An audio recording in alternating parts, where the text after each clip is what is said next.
আসসালামু আলাইকুম। আশা করি আপনারা সকলে ভালো আছেন, সুস্থ আছেন। আজকে আমি হোমমেড আইসক্রিম বানাবো। তো কতটা ক্রিমি আইসক্রিম হয় আপনাদের আমি দেখাবো।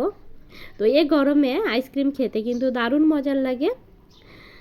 তো ভিডিওটা স্কিপ না করে ফুল ভিডিও দেখার অনুরোধ থাকলো। আর আমার ভিডিও আপনাদের ভালো লেগে থাকলে সাবস্ক্রাইব করে পাশে থেকে যাবেন, লাইক কমেন্ট শেয়ার অবশ্যই করবেন।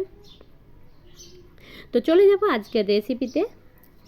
আইসক্রিম বানানোর জন্য আমি প্রথমে টোন মিল্ক আধা লিটার গ্যাস জ্বালিয়ে আমি ভালো করে জাল দিয়ে দেব। আর একটা পাত্রে কিছুটা ঠান্ডা লিকুইড দুধ নিয়ে ওতে আমি 2 চামচ কর্নফ্লাওয়ার গুলে নেব। গুলে আমি জাল দেওয়া দুধে আমি দিয়ে ভালো করে নাড়তে থাকবো। আর দিয়ে দিয়েছি 2-3টা মতো এলাচ আর কিছুটা কিশমিশ আমি ছোট ছোট করে কেটে ভিজিয়ে রেখেছিলাম, ওটা আমি দুধে দিয়ে দিয়েছি। আর পরিমাণ মতো চিনি। আর একটা পাত্রে আমি গুঁড়ো দুধ আমি মিক্স করে নেব। কিছুটা হালকা কুসুম গরম দুধে আমি গুঁড়ো দুধ গুলে নিয়ে ওটা আমি দিয়ে দেবো দুধের সঙ্গে। এই যে গাঢ় বেশ হয়েছে।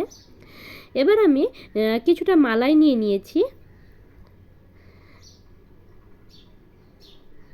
ঘি বানানোর জন্য আমি মালাই জমিয়ে রাখি, তো ওই মালাইগুলো আমি কিছুটা নিয়ে নিয়েছি।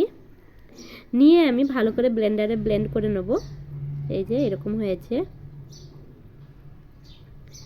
এবার আমি জাল দেওয়া দুধটা দিয়ে ভালো করে ব্লেন্ড করে নেব আর একবার ঘুরিয়ে নেব, বেশি ঘোরানো যাবে না।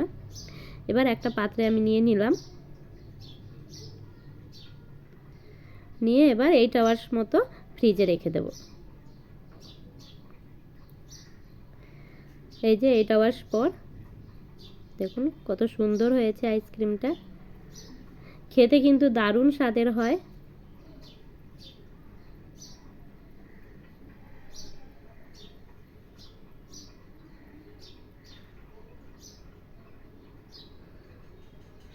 আপনারা অবশ্যই বাড়িতে ট্রাই করবেন।